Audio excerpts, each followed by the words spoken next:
Hello all, welcome to my channel. ఈరోజు ఆగాకరకాయ fry తయారు చేస్తున్నాను.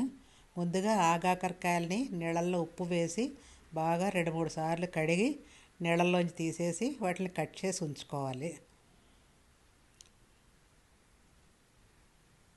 మొత్తం చిన్న చిన్న ముక్కలుగా కట్ చేసుకుంటే ఫ్రై చాలా బాగా వస్తుంది, తొందరగా కూడా అయిపోతుంది.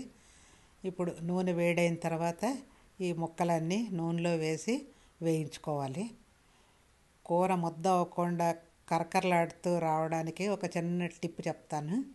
ఫస్ట్ 1 మినిట్ హై ఫ్లేమ్లో పెట్టి వేయించుకోవాలి. అప్పుడు కొంచెం సాఫ్ట్ అవుతుంది. తర్వాత మీడియం ఫ్లేమ్లో పెడితే కూర ముద్ద అవ్వదు, చాలా బాగా వేగుతుంది. ఇప్పుడు కూరకు సరిపడా ఉప్పు, పసుపు వేసి అన్నీ మిక్స్ అయ్యే వరకు కలిపేసి 1 నిమిషం పాటు మూత పెట్టాలి కూరకి. నేను చేసే వంటలన్నీ కూడా తక్కువ నూనెతోటి తయారు చేస్తున్నాను. హెల్తీగా ఉండాలి, టేస్టీగా ఉండాలి మనం చేసే పదార్థం. ఇప్పుడు ఒకసారి మధ్యలో మూత తీసి చూసుకుంటూ ముక్కలు మెత్తగా అయిపోతే ఇంకా మూత పెట్టాల్సిన అవసరం లేదు. లేత కాకరకాయలు అయితే చాలా తొందరగా మెత్తబడిపోతాయి. ఇప్పుడు ఒక మీడియం సైజు ఉల్లిపాయలు, అవి కూడా కడిగి చిన్న చిన్నగా కట్ చేసుకోవాలి. ఇప్పుడు ఈ ఉల్లిపాయలు, ఆ కాకరకాయ ముక్కలు రెండు కూడా మీడియం ఫ్లేమ్లో స్టవ్ ఉంచి వేయించుకోవాలి.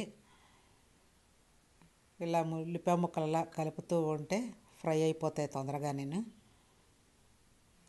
మొత్తం ఇప్పుడు ఫ్రై అయిపోయింది.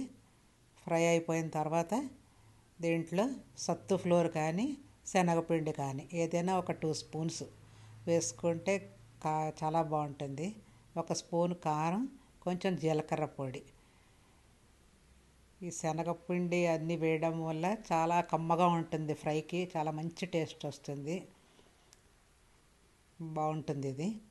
మొత్తం ఇలాగ లో ఫ్లేమ్లో పెట్టి వేయించుకుంటూ ఎంత క్రిస్పీగా కావస్తే అంత క్రిస్పీగా వేయించుకోవచ్చును.